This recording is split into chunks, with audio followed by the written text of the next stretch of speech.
जिंदगी में पहली बार कोतवाली गई, पहली बार पुलिस कोतवाली को अंदर से देखा। बहुत अजीब लगा।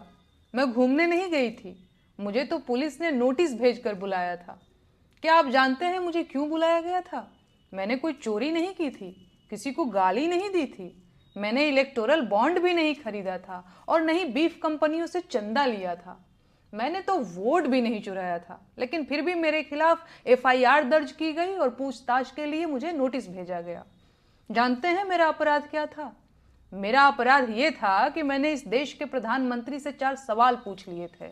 मैंने इस आजाद लोकतांत्रिक देश के एक आजाद नागरिक की हैसियत से इस देश के प्रधानमंत्री की आलोचना कर दी थी।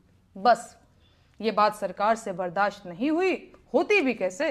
एक किसान परिवार की मामूली लड़की की इतनी हिम्मत कि वो प्रधानमंत्री से सवाल पूछ ले, औकात क्या है इसकी?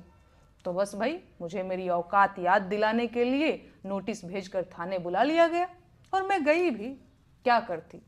कानून के हाथ बहुत लंबे होते हैं, बस वो अंकिता भंडारी के असली गुनहगारों तक नहीं पहुंचते और स्पेशल सर्विस मांगने वाले भाजपा के वीआईपी भी उससे बच जाते हैं।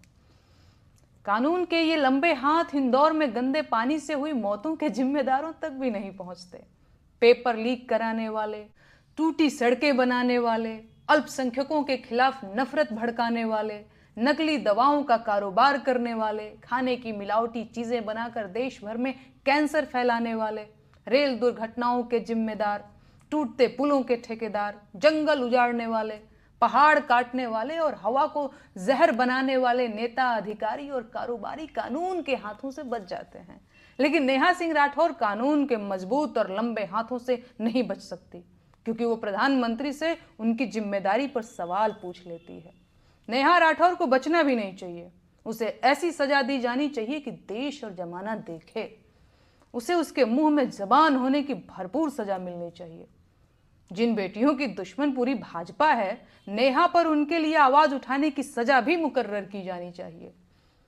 बेरोजगारी के मुद्दे पर बोलना भी क्या छोटा गुनाह है? महंगाई पर गीत गाना क्या वित्त मंत्रालय से बगावत नहीं है?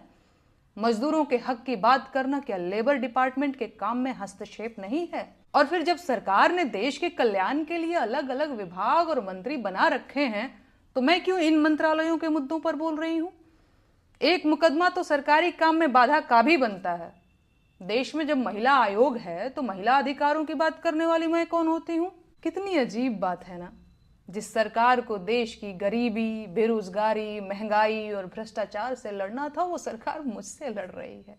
खैर, अब सरकार को जल्द से जल्द देश हित में कानून बनाकर आलोचना को देशद्रोह और आलोचकों को देशद्रोही घोषित कर देना चाहिए। मैं सरकार के कामों और देश के विकास की राह में एक बड़ी बाधा हूं। सरकार को देश हित में बिना देरी किए मुझे फांसी दे देनी चाहिए।